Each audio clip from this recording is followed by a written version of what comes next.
Bismillahirrahmanirrahim. Assalamualaikum warahmatullahi wabarakatuh. Waalaikumsalam warahmatullahi wabarakatuh. Alhamdulillahirabbil alamin. Wassalatu wassalamu ala Rasulillah. Allahumma shalli ala sayyidina Muhammad wa ala ali sayyidina Muhammad. Syukur alhamdulillah di siang hari ini tentu kita haturkan kehadirat Allah Subhanahu wa taala. Kita dapat melakukan kegiatan ilmiah yang insyaallah nanti akan berjalan dengan baik. Salawat serta salam kita sanjung tinggikan terhadap Nabi kita Muhammad sallallahu alaihi wasallam. Allahumma sholli ala sayyidina Muhammad wa ala ali sayyidina Muhammad. Yang kita hormati, yang kita muliakan Bapak narasumber kita Dr. Sumarto Pohan, MPD. Alhamdulillah sudah bisa bergabung bersama kita pada siang hari ini. Mudah-mudahan beliau sehat. Selamat datang, selamat bergabung dokter. Selamat bersama dengan mahasiswa kita Prodi PGMI Stein Mandailing Natal. Tentunya harapan kita kegiatan ini dapat bermanfaat untuk menunjang masa depan kita. Amin. Kemudian yang kita hormati, yang saya hormati juga Bapak Ibu dosen PGMI yang telah bergabung pada kesempatan kali ini. Juga yang kita banggakan tentunya, yang kita sayangi adik-adik mahasiswa, tentunya mahasiswa PGMI Stein Mandailing Natal, juga mahasiswa PGMI dari kampus-kampus lain. Karena dokter, Bapak narasumber, ini linknya sudah kita bagikan ke teman-teman kita di kampus lain yang prodi PGMI. Mudah-mudahan bisa bergabung untuk menyerap ilmu, menyerap pengalaman dari seorang dokter yang saya anggap ini adalah orang sukses, yang pernah menjadi teman akrab saya, yang pernah menjadi kawan saya di berbagai hal kegiatan. Sebelum kita mulai tentunya ada beberapa hal yang ingin sampaikan. Bapak Ibu yang saya hormati, adik-adik mahasiswa yang saya hormati, Bapak narasumber kita ini adalah Bapak narasumber yang betul-betul handal dari segi keilmuan dan pengalaman. Maka dalam hal ini saya sebagai Ketua Prodi PGMI Stein Mandailing Natal menyampaikan sedikit biodata dari narasumber kita. Bahwa narasumber kita ini adalah sekarang menjabat sebagai Ketua Prodi MPI Pasca Sarjana Yen Surup, kemudian Ketua Perkumpulan Dosen dan Ahli Provinsi Bengkulu. Yang saya lihat dan yang saya alami, beliau adalah orang yang luar biasa, yang harus menjadinya sosok yang dicontoh oleh mahasiswa. Kalau saya katakan dokter, saya cuma satu kelebihan saya dari Pak Sumarto ini. Kelebihannya cuma usia. Selainnya saya nggak berani ngomong lah. Ya, saya nggak berani ngomong ini dokter. Maka kami kemarin memang tidak pede mengundang sebagai narasumber, tapi dengan kerendahan hati, beliau adalah orang sosok yang betul-betul memperhatikan mahasiswa, memperhatikan sesama. Beliau berhadir dan bisa bergabung bersama kita. Oleh karenanya kami mengharap dokter, Bapak narasumber diberikan arahan, apalagi mahasiswa kita ini bagaimana menjadi mahasiswa yang sukses itu bisa sedikit mencontoh yang sudah antum laksanakan mulai dari sarjana, mulai dari SMA dulu sampai saat ini baru usia muda, mungkin usianya baru 30 tahun ya dokter, sudah dokter dan mengikuti berbagai pengalaman yang sudah mantap sekali. Mungkin ini sebagai kata sambutan dari kami dengan mengucapkan Bismillahirrahmanirrahim, acara webinar nasional pada kesempatan ini resmi dibuka. Oke, selanjutnya mungkin ini agak singkat dokter ya. Langsung kepada acara inti, mahasiswa kita sudah rindu dan sudah ingin mendengarkan wejangan dari Bapak. Waktu dan tempat kami persilakan. Assalamualaikum warahmatullahi wabarakatuh. Waalaikumsalam warahmatullahi wabarakatuh. Mohon izin, Bang Parulian, suara kami kedengaran jelas ya, Bang ya? Ya, kedengaran. Baik, terima kasih, Bang. Ya. Bismillahirrahmanirrahim. Assalamualaikum warahmatullahi wabarakatuh. Waalaikumsalam warahmatullahi wabarakatuh. Warahmatullahi wabarakatuh. Alhamdulillahirabbil alamin. Allahumma sholli ala sayyidina Muhammad wa ala ali sayyidina Muhammad. Yang kami muliakan, yang kami hormati Bapak Ketua Stain Madinah, yang kami muliakan, yang kami hormati Ketua Program Studi PGMI Stain Madinah, yaitu abang saya, senior saya, Bang Parulian Siregar, MPDI. Dan kalau dilihat historisnya, sejarahnya ketika saya kuliah di Stain Padang Sidimpuan, saya banyak belajar dengan Bang Parulian, bagaimana kesabaran beliau ketika kuliah, ketekunan beliau, kesungguhan beliau ketika kuliah. Itu saya menyaksikan itu. Dan di beberapa kegiatan juga beliau sangat aktif, dan itu juga menjadi motivasi bagi saya sendiri sebenarnya untuk melanjutkan kuliah S2 pada waktu itu. Karena setahu saya dulu, ini mohon izin Bang Parulian, Iya. ketika Bang Parulian selesai S1 itu langsung berangkat kuliah S2, Bang ya? Iya. Nah, langsung berangkat kuliah S2, mengambil program studi PGMI di UIN Malang ya, Bang? Iya. Ya betul, di UIN Malang. Jadi saya pun termotivasi untuk kuliah S2 pada waktu itu. Jadi saya pun kuliah S2 di UIN Sunan Kalijaga, Yogyakarta. Kemudian sebenarnya secara emosional antara UIN Padang Sidimpuan dengan Stain Madinah itu kuat emosionalnya. Itu sebenarnya antara ibu dan anak mungkin ya, Bang ya. Iya. Karena ya salah satu yang paling banyak ya, termasuk ya yang paling banyak mahasiswanya di Stain Padang Sidimpuan dulu adalah yang berasal dari Panyabungan kan, dari Mandeling Natal. Dan alhamdulillah Stain Madinah sekarang sudah menjadi kampus yang dinegerikan dan sudah berkembang pesat kalau kita lihat Stain Madinah. Dan mungkin bisa jadi nanti Stain Madinah itu bisa berdampingan sejajar dengan UIN Padang Sidimpuan. Amin. Karena kan proses kan kita tidak tahu kan, tapi yang penting kita punya visi, kita punya tujuan, karena tujuannya ya sama-sama ingin mengembangkan dan memajukan pendidikan di daerah kita. Baik, kemudian Bapak Ibu dosen PGMI di sini juga ada senior saya, ada abang saya waktu kuliah Stain Padang Sidimpuan. Dan saya lupa siapa ya? Saya lupa Bang Parulian. Jadi salam hormat kami abang kakak semua. Karena dari segi usia memang saya baru 32 tahun. Saya kelahiran tahun 90. Kemudian karena saya rajin kuliah aja sebenarnya Bang Parulian. Saya rajin kuliah, akhirnya selesai kuliah S3. Karena rajin kuliah. Jadi setelah kuliah S1 tahun 2012, tamat 2012, kemudian lanjut kuliah S2, selesai 2014.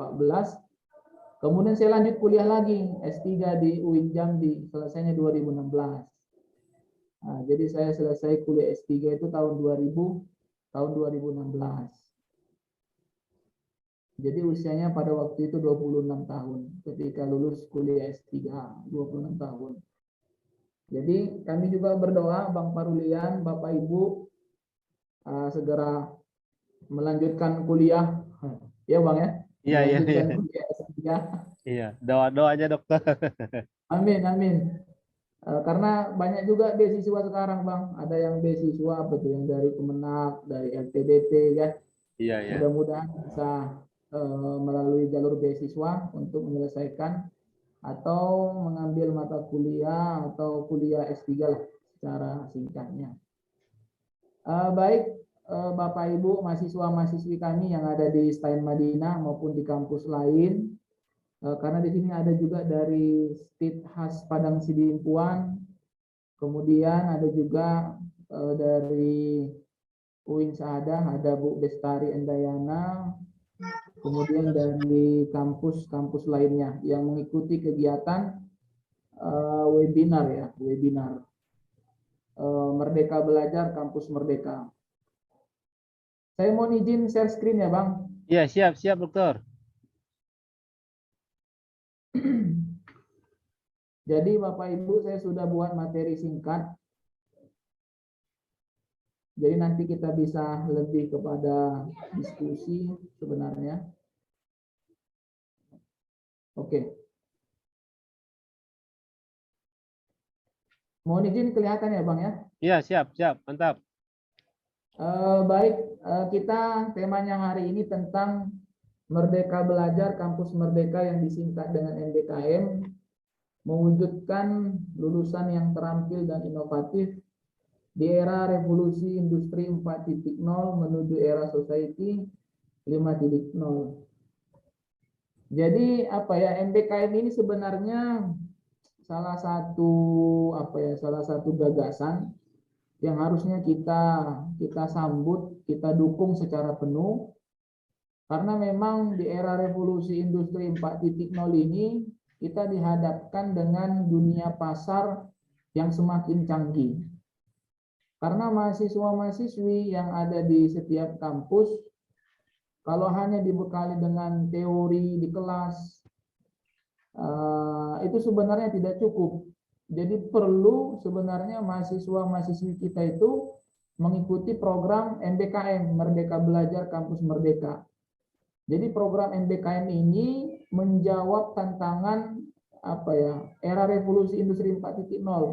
Salah satunya adalah kecanggihan teknologi informasi, terjadinya disrupsi, kemudian realitas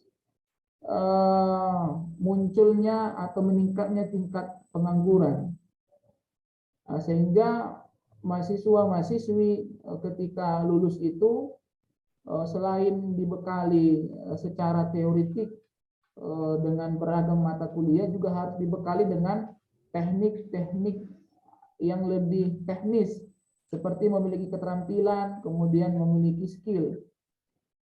Seperti yang dilakukan oleh Bang Parulian. Bang Parulian juga kan salah seorang entrepreneurship ya, Bang ya. Bang Parulian kan entrepreneurship dengan pengelolaan madunya. Itu kan itu juga kan bagian dari bagian dari menjawab tantangan era revolusi industri 4.0, bahwa sebenarnya ada hal banyak yang harus kita lakukan untuk menyiapkan diri kita. Jadi menyiapkan diri kita ini siap di dunia kerja. Dan bahkan sebenarnya terkadang banyak lulusan-lulusan dari kampus itu bekerja tidak sesuai dengan program studinya, Bang Parulian. Ya, misalkan dia lulusan PGMI, tapi ternyata dia nggak jadi guru PGMI, nggak jadi guru SD. Terakhir dia jadi Bang? Teknisi komputer, Bang. Dia buka rental ya kan. Tentu kan karena dia memiliki keterampilan skill gitu. Nah, jadi kita harus punya alternatif kemampuan selain modal keilmuan di program studi kita. Makanya saya sampaikan juga kepada teman-teman mahasiswa, keterampilan teknis juga harus dimiliki. Misalkan bisa di bidang tata boga, masak-memasak, kemudian bisa di bidang teknik informatika. Itu kan teknis-teknis yang harus kita kuasai. Itu ya Bapak Ibu, kemudian saudara-saudari mahasiswa-mahasiswi kami. Kemudian apa urgensi MBKM kalau kita lihat? Kalau kita lihat urgensi MBKM ini adalah kebijakan MBKM menjadi salah satu fungsi strategis dalam menghadapi peluang tantangan dan tuntutan yang dihadapi perguruan tinggi di era revolusi industri 4.0 menuju era society 5.0. Jadi sebenarnya kebijakan MBKM ini salah satu fungsi strategis agar kita siap menghadapi era revolusi industri 4.0 ini. Mulai dari sekarang kan eranya e-commerce. Jadi misalkan e-commerce itu apa bentuknya? Seperti Bukalapak, Shopee. Jadi dunia pasar itu nggak lagi berada di dunia nyata. Dunia pasar itu sekarang sudah berada di dunia maya. Bagaimana kita bisa menghadapi itu? Tentu kita harus memiliki kemampuan. Mendapatkan kemampuan itu salah satunya adalah dengan mengikuti program MBKM. Selanjutnya PTKI, Perguruan Tinggi Keagamaan Islam, didorong dapat mengembangkan pembelajaran yang otonom, inovatif, produktif, adaptif, dan relevan dengan dinamika sosial untuk kemajuan iptek, dunia industri, dan dunia kerja. Maksudnya apa di sini? PTKI seperti UIN, kemudian IAIN, STAIN harus bisa mengembangkan pembelajaran yang student center, jangan lagi yang teacher center. Bagaimana kita mengembangkan memajukan mahasiswa-mahasiswi kita itu dengan pembelajaran yang otonom. Pembelajaran yang otonom ini adalah pembelajaran yang memiliki daya kreativitas, sehingga memang dosen itu bisa kreatif tanpa harus ada tekanan dan lain sebagainya. Jadi bagaimana dosen itu bisa memajukan kelasnya, mengelola kelasnya dengan baik, tentu dengan inovatif, produktif, dan adaptif. Selanjutnya kebijakan MBKM ini kebijakan MBKM itu salah satunya atau beberapa dampaknya adalah kemudahan pembukaan program studi baru. Apalagi program studi baru yang tujuannya adalah vokasi dan terapan. Jadi yang tujuannya untuk kejuruan teknik kemampuan. Kemudian perubahan sistem akreditasi perguruan tinggi. Sekarang kan kita lihat sistem akreditasi itu tidak lagi ABC. Tapi sistem akreditasi sekarang adalah unggul, sangat baik, dan baik. Kemudian kemudahan perguruan tinggi negeri menjadi PTN berbadan hukum. Ini pembahasannya panjang sebenarnya. Kemudian hak belajar 3 semester di luar program studi, memberikan kesempatan kepada mahasiswa untuk mengambil sejumlah SKS dengan kegiatan pembelajaran yang beragam di luar program studi. Kalau tidak bisa di luar kampus, misalkan di luar kampus kita juga bisa membuat hak belajar 3 semester ini lintas prodi di kampus kita. Misalkan mahasiswa-mahasiswi PGMI bisa belajar mata kuliah yang memiliki konsen ataupun mata kuliah yang memiliki keterhubungan di prodi yang lain, misalkan di prodi PAI dan lain sebagainya. Dengan tujuan memberikan kesempatan kepada mereka untuk mendapat informasi pengalaman baru di luar program studi mereka. Itu hak belajar 3 semester.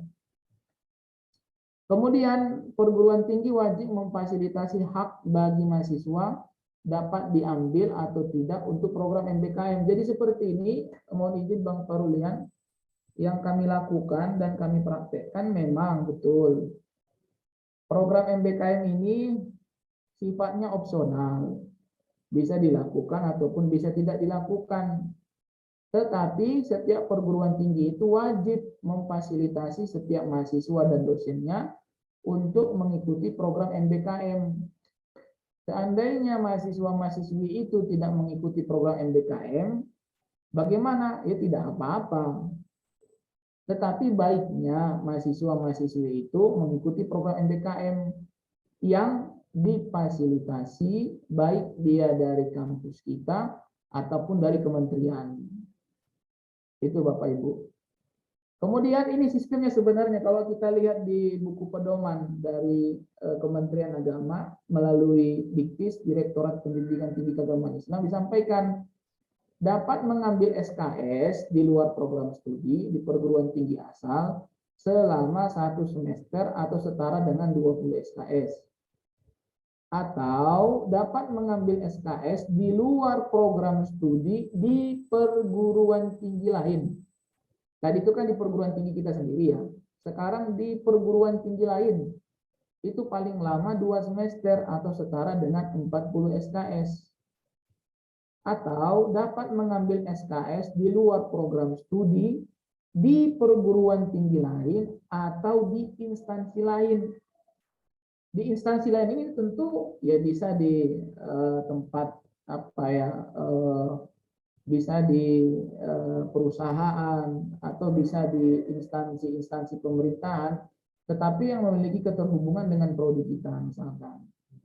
Dengan implementasi beberapa bentuk pembelajaran dalam program dan kebijakan MBKM paling lama 2 semester atau setara dengan 40 SKS.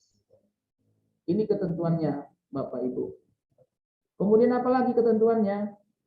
Menyusun kebijakan dan pembuatan pedoman pengembangan akademik untuk memfasilitasi kegiatan pembelajaran di luar prodi atau kegiatan lain yang relevan. Jadi kalau kita baca di buku panduan MBKM itu, mereka hanya menyampaikan secara general aja, secara umum. Secara teknis di lapangan, mereka memberikan otonom kepada kita. Seperti ini tadi, menyusun kebijakan dan pembuatan pedoman pengembangan akademik. Kemudian selanjutnya apa? Melakukan kerjasama kemitraan dengan berbagai pihak yang relevan dalam implementasi kebijakan MBKM dengan menyiapkan dokumen kerjasama. Ya sepengetahuan saya setiap kampus itu, apalagi PT KIN itu kan sudah banyak MOU-nya Bang, Bapak Ibu. Kita kan sudah tahu kita banyak MOU kita, MOU dengan UIN Jakarta, UIN Jogja dan lain sebagainya. Jadi itu kan sebagai modal penting bagi kita untuk melakukan program MBKM. Misalkan kita membuat program pertukaran dosen, pertukaran mahasiswa. Tentu itu bisa dilakukan kalau ada MOU kerjasama di sebelumnya. Terakhir saya lihat Bapak Ketua Stain Madinah kan melakukan kerjasama ya Bang ya. Iya, Kerjasama dengan UIN UIN Suska. Suska.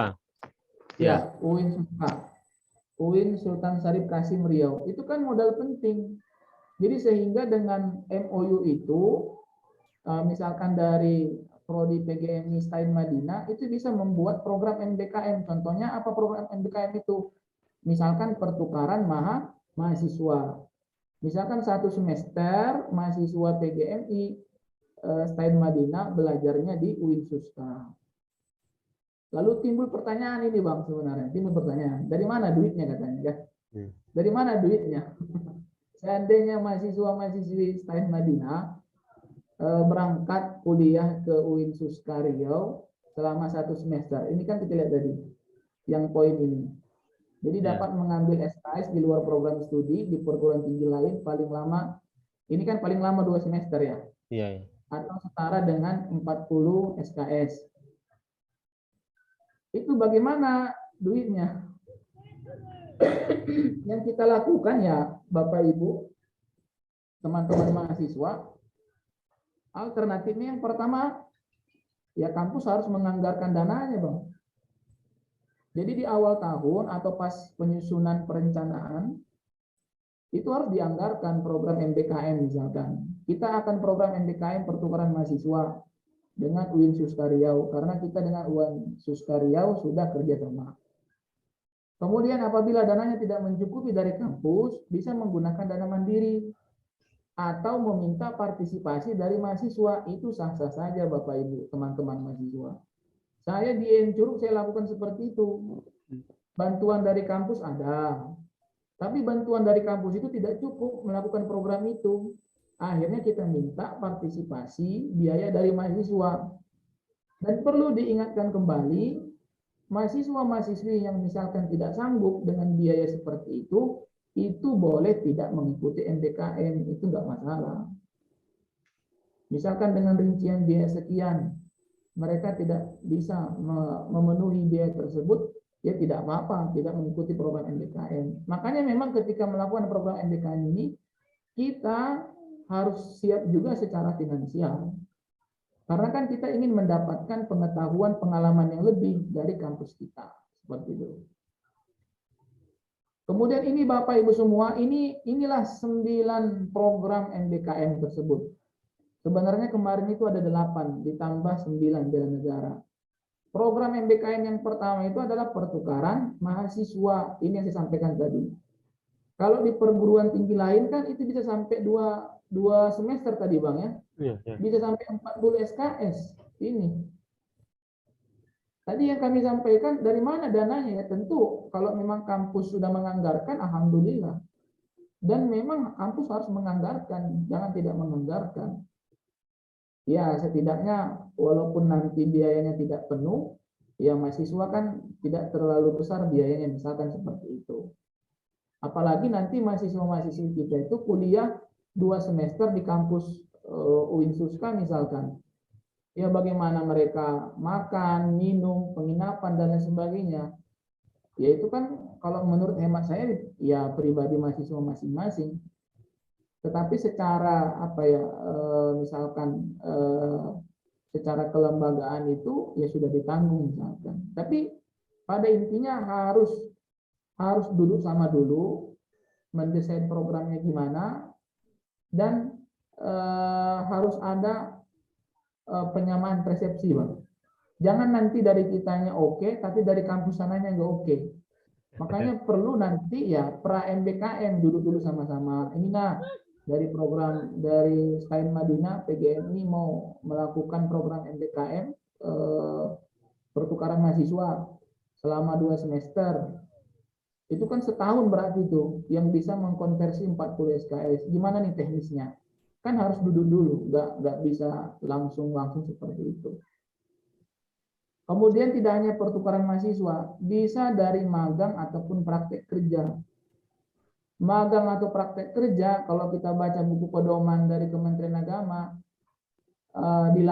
apabila magang atau praktek kerja itu dilakukan selama 6 bulan, itu bisa dikonversi sebesar 20 SKS. Tapi yang menjadi pertanyaan, bagaimana model magangnya, bagaimana desain magangnya, itu diserahkan secara otonom ke kampus masing-masing untuk mengcover beberapa mata kuliah misalkan yang sejenis dalam kegiatan tersebut. Kemudian yang ketiga, mengajar di sekolah. Kalau mengajar di sekolah ini menjadi asisten, Bang, menjadi asisten. Bisa menjadi asisten dosen atau bisa menjadi asisten guru. Ini mengajar di sekolah. Itu pun bisa dikonversi menjadi SKS, Bapak Ibu. Yang keempat, penelitian ataupun riset. Penelitian atau riset ini bisa dilakukan dengan kolaborasi misalkan antara dosen dan mahasiswa. Jadi dosen juga saya pun di kampus Yen Curug kalau mengadakan penelitian ya melibatkan mahasiswa, kolaborasi dengan mahasiswa. Yang kelima, proyek kemanusiaan ya. Proyek kemanusiaan ini ya misalkan yang baru-baru ini kan ada gempa di Cianjur tuh kan. Ya proyek kemanusiaan ya bisa bergabung dengan tim BNPB, kemudian tim SAR dan lain sebagainya. Itu juga termasuk bagian dari program MBKM. Selanjutnya adalah kegiatan wirausaha. Kegiatan wirausaha itu juga bisa dikonversi menjadi SKS. Misalkan nih kegiatan wirausaha, apa usaha yang dilakukan oleh teman-teman mahasiswa? Atau teman-teman semua berkolaborasi berwirausaha dengan perusahaan apa, dengan UMKM apa, itu juga bisa dikonversi.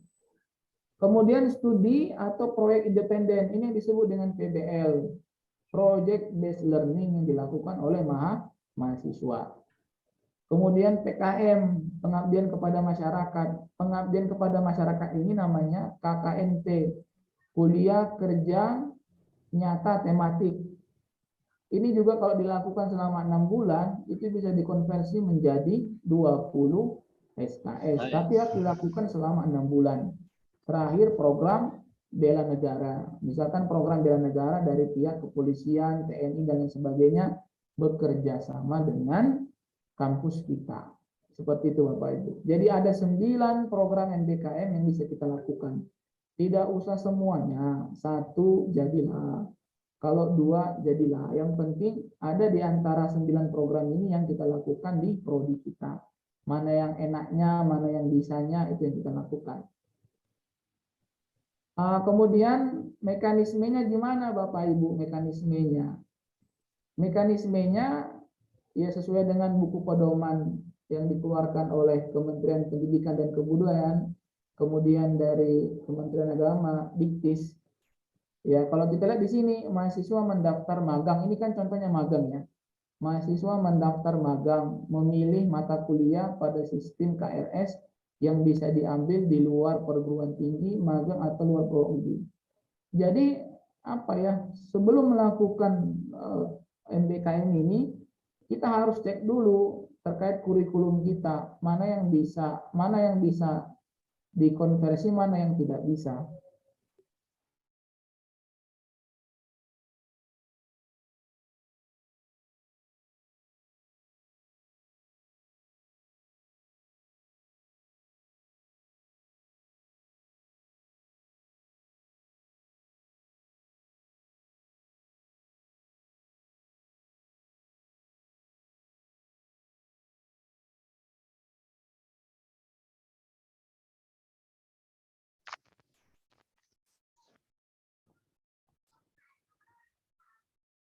Saya pun di daerah.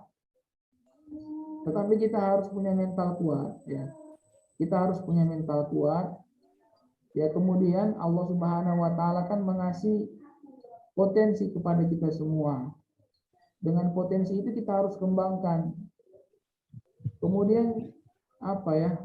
Jangan terlalu banyak makan. Iya, jangan terlalu banyak makan. Makan itu secukupnya saja ya kan. Kemudian puasa Senin Kamis supaya apa ya? Supaya melatih diri kita lebih kuat gitu. Itu yang saya lakukan sebagai motivasi. Terima kasih, kami kembalikan kepada Ibu Namiroh Lubis.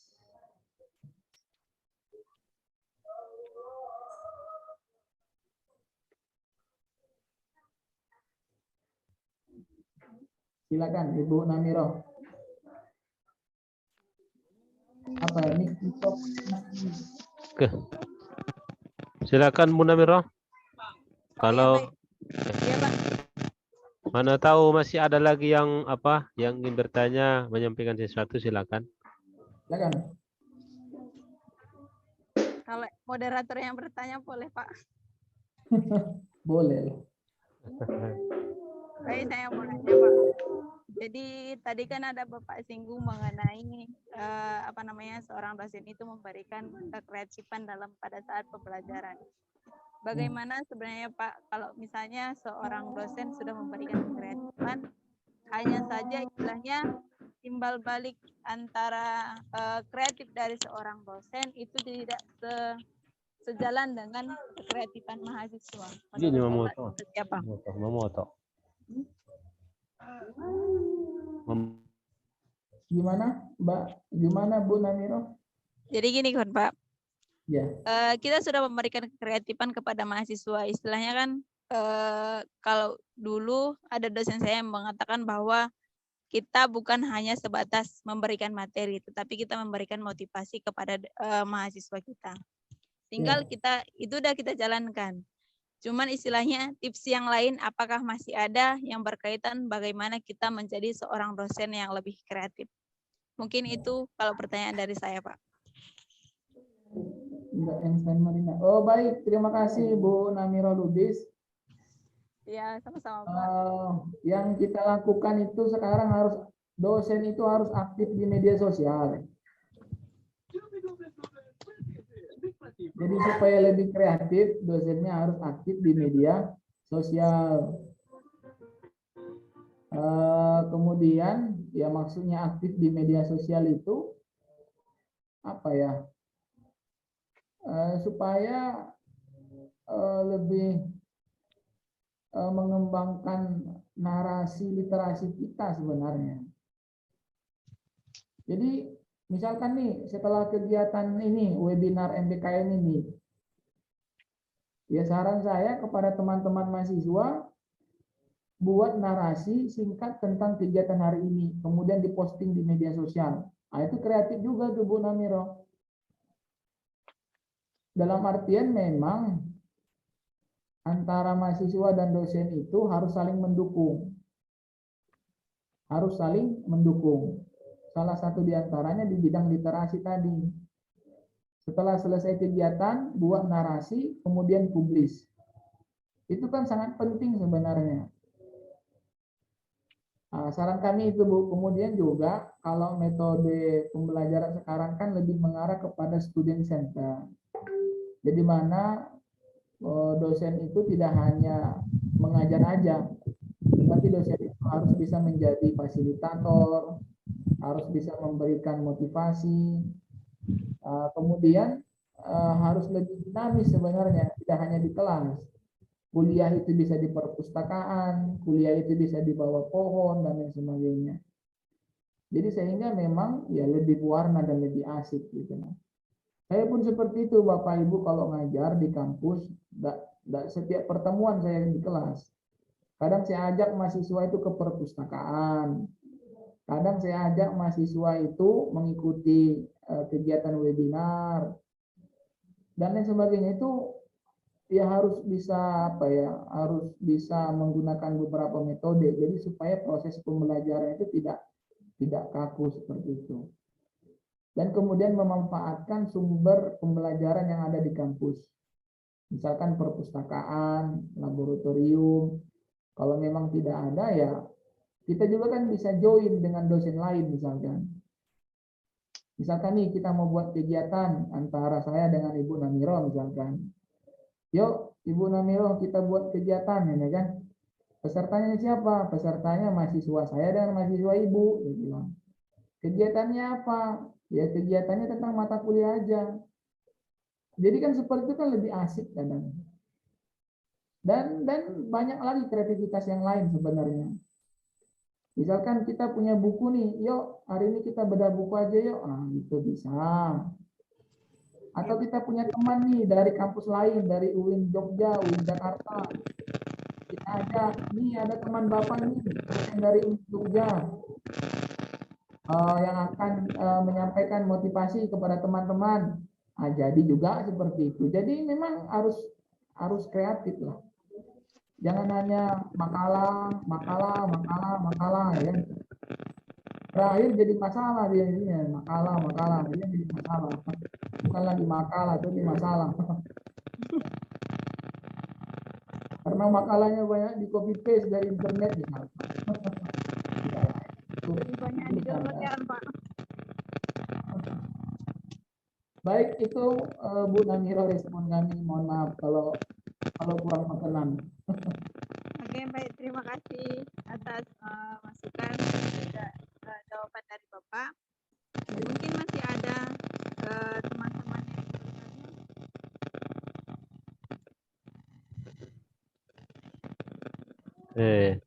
Atau kita udah ini Pak? Ya, kalau sudah Bu Namiro, mungkin Bapak narasumber kita ada kegiatan lain, mengingat waktu sudah mendekati jam berapa ini? 16 ya? Iya ya. Ya, nggak apa-apa. Atau mungkin ada lagi yang mau disampaikan dokter, nggak apa-apa. Tapi kalau sudah dianggap sudah, nanti mungkin kita atur di jadwal yang lain. Itu aja Bu Namiro.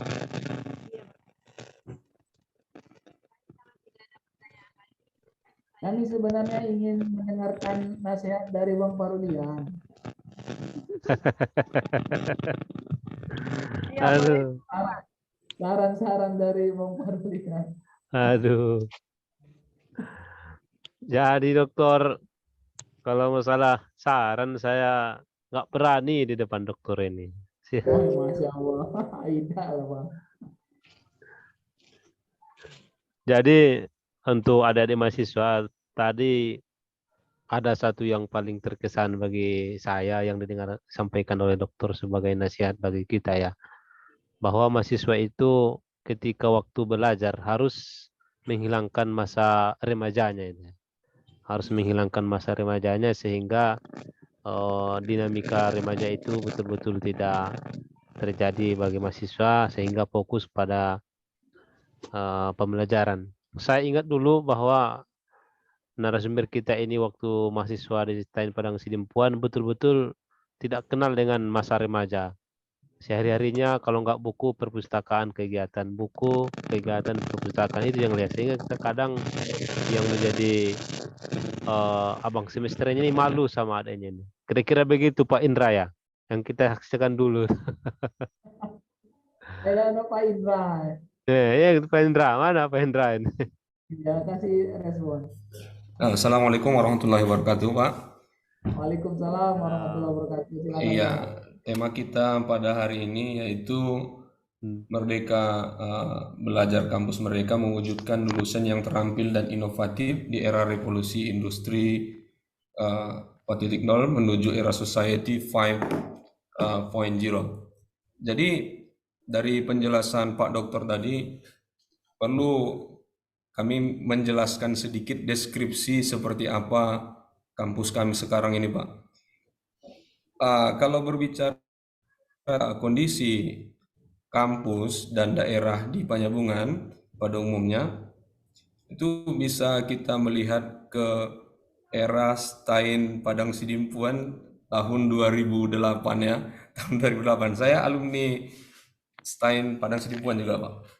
TBI ya, TBI 1, TBI 1, TBI 1, Pak. Oh, berarti kita seangkatan berarti Pak Indra ya? Iya, satu angkatan, Pak. Iya. Saya seangkatan dengan Pak Farulian. Jadi yang perlu saya minta kepada Bapak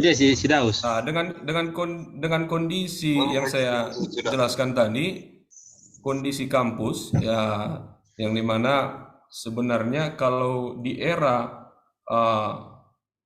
revolusi industri 4.0 kami belum sepenuhnya masuk di sana nih, Pak. Jadi Bapak tadi menjelaskan bercerita tentang benefit dari MBKM ini.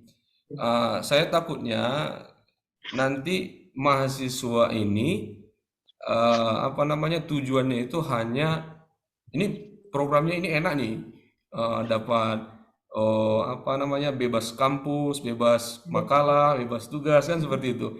Kemudian dapat uang saku, uang kuliah dipotong seperti itu ya.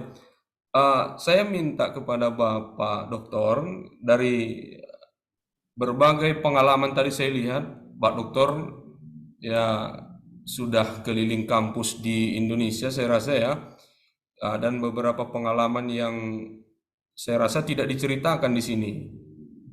Perlu juga diceritakan ke adik-adik kita ini sebagai motivasi dan boleh juga menakut-nakuti adik kita ini.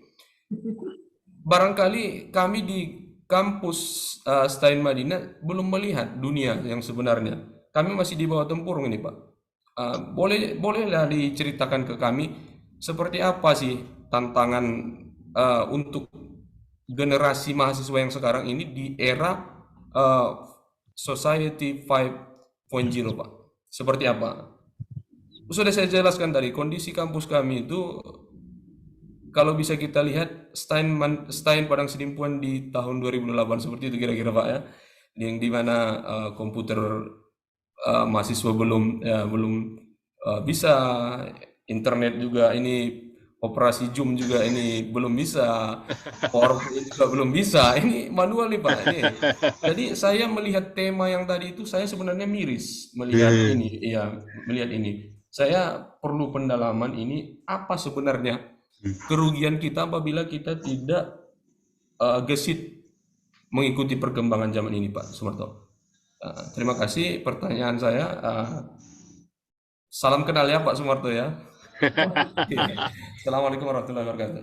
Waalaikumsalam warahmatullahi wabarakatuh. Luar biasa ini Pak Indra ini, Dokter.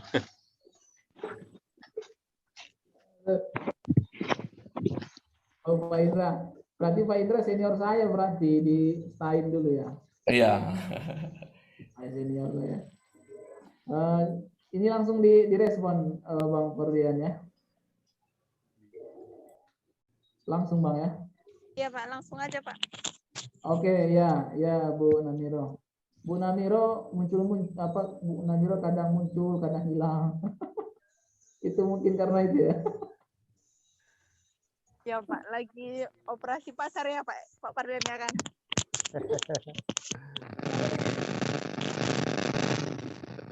Oke. Silakan Pak. Oke. Baik Bu.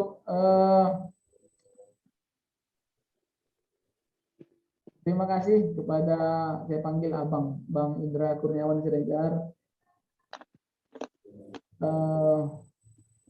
Memang kalau cerita tentang era revolusi industri 4.0 ya, kalau untuk kita di kabupaten ini memang jauh gitu ya, Bang ya, jauh. Ya tapi walaupun dibilang jauh, kita juga harus siap sebenarnya untuk menghadapi itu. Karena memang tidak ada zaman mengikuti kita. Yang ada itu adalah kita mengikuti zaman. Jadi bukan zaman yang mengikuti kita, tapi kita yang mengikuti zaman. Jadi misalkan kita berada di zaman revolusi industri 4.0, ya mau nggak mau kita harus siap. Apa aja komponen-komponen yang ada di zaman era revolusi industri 4.0 ini? Ya salah satunya adalah kemampuan dan kecakapan dalam menggunakan ya informasi dan teknologi. Dan ini sudah terbukti misalkan ketika COVID-19 mulai dari tahun 2019 dan bahkan sekarang ya masih jalan sih sebenarnya. Munculnya proses pembelajaran secara blended ya, secara campuran, secara luring dan secara daring, dan bahkan kalau kita melihat ya program PPG yang dilakukan oleh pemerintah itu kan sepenuhnya LMS, Learning Management System, itu kan online semua. Jadi kita harus bisa mengikuti zaman, dan zaman tidak akan mengikuti kita, Bapak Ibu. Zaman tidak akan mengikuti kita, kita yang harus mengikuti zaman. Sehingga untuk adik-adik mahasiswa, memang betul banyak problem yang kita hadapi, adik-adik mahasiswa. Nah, ini apa nih? Nah, jadi banyak problem yang kita hadapi, teman-teman mahasiswa. Tapi dengan problem itu, ya kita harus tetap maju. Makanya kalau kita melihat prinsip pembelajaran yang kreatif itu, salah satunya adalah tidak mudah menyerah. Tidak mudah menyerah itu, apapun situasi kondisi yang menghadapi kita, tetap kita jalan. Saya juga merasakan itu, Bang Indra. Bagaimana mahasiswa-mahasiswi kita itu tidak siap dengan proses pembelajaran melalui daring, proses pembuatan makalah yang baik dan benar, ya kan? Proses pembuatan makalah yang baik dan benar itu aja kita nggak tuntas gitu nah. Kemudian misalkan kita membuat tugas makalah kepada mahasiswa-mahasiswi kita ini. Mahasiswa-mahasiswi kita ini buat makalahnya diambil dari Wikipedia lah, diambil dari Blogspot lah, dan lain sebagainya ya. Tapi memang itulah proses sebenarnya. Dengar Pak Besti. Itulah proses sebenarnya.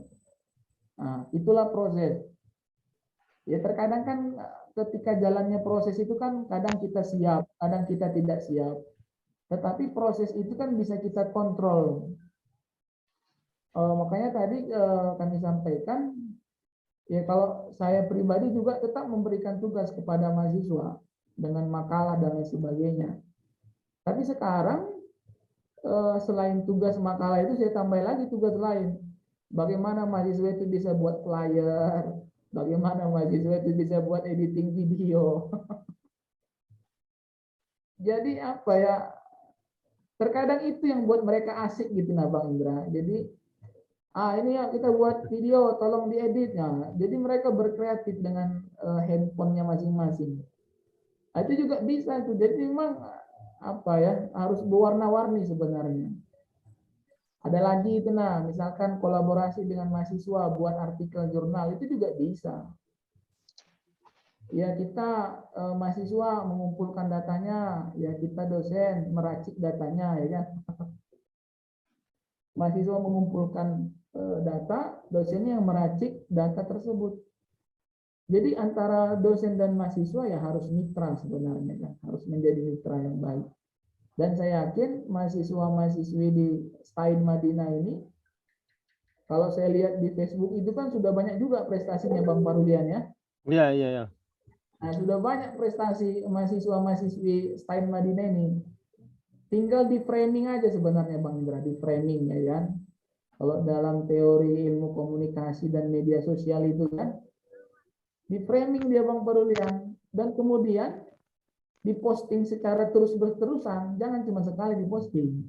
Iya. Bila perlu terus-terusan diposting ya kan. Dan apa ya, itu pengaruhnya besar,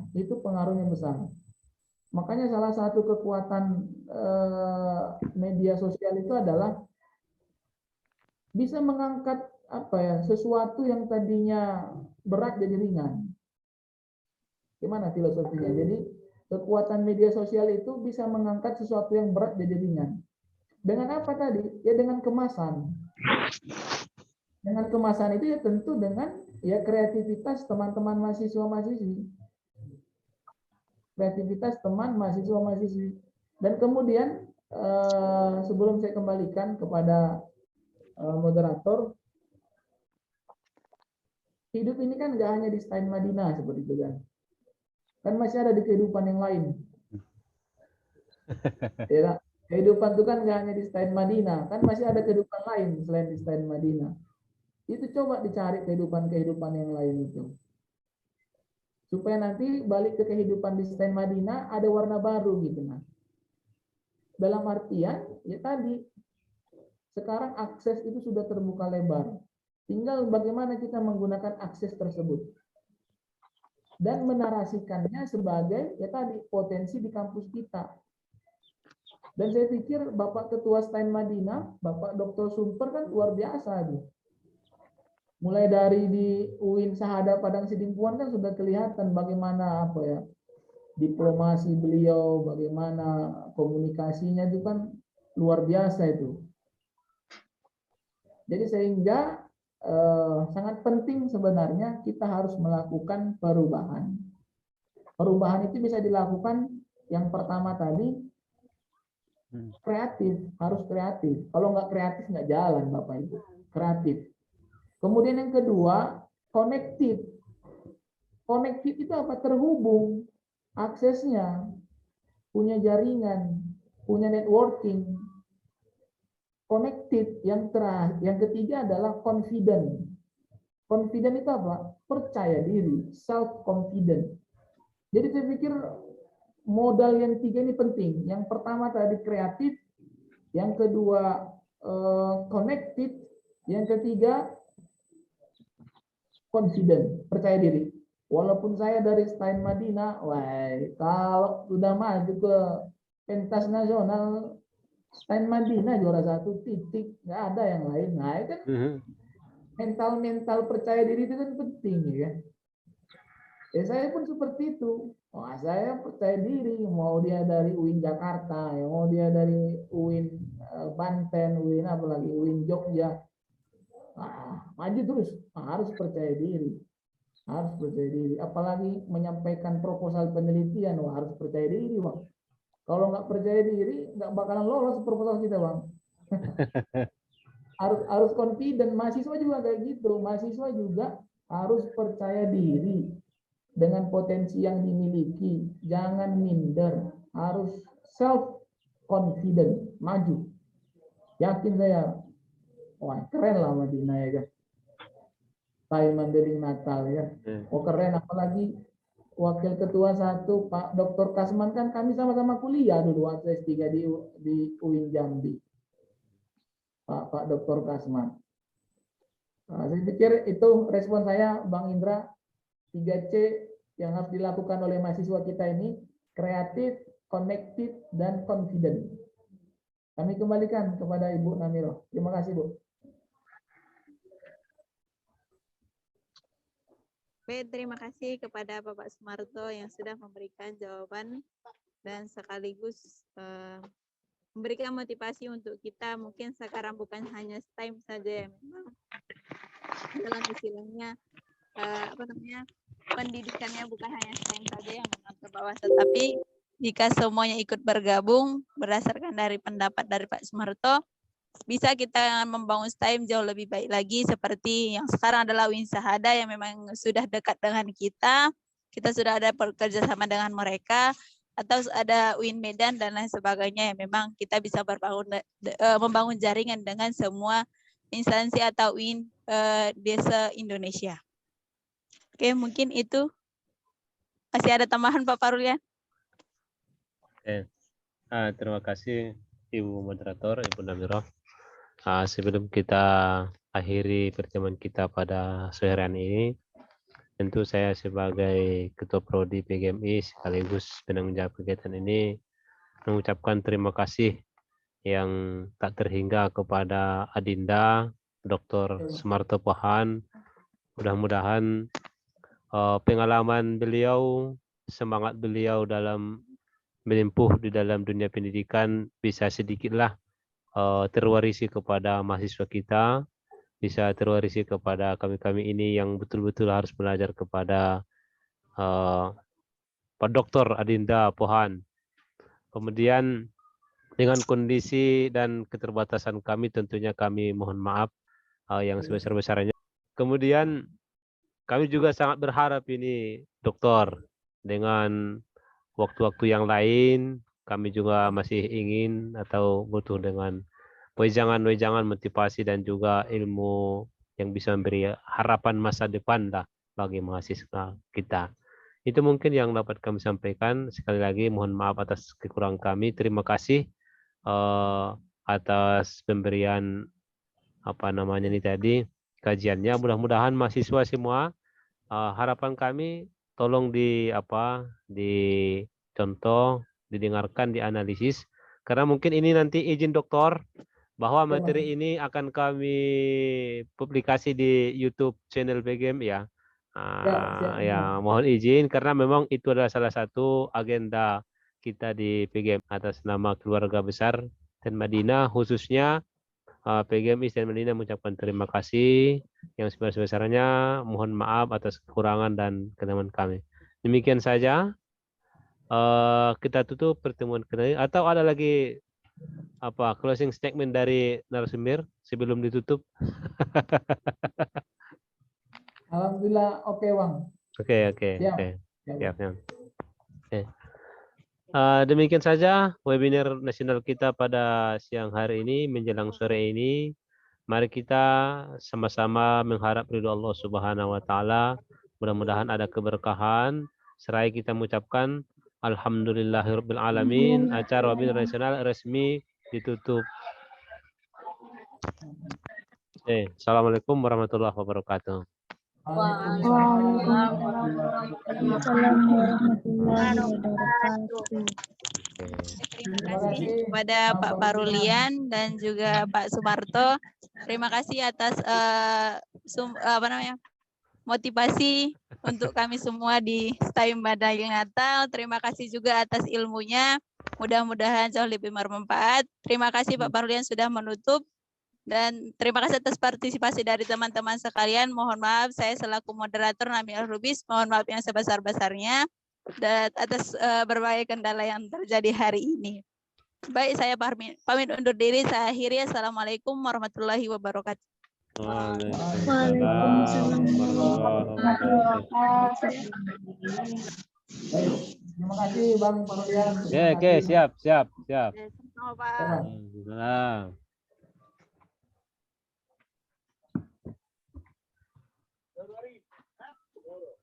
Pak Indra.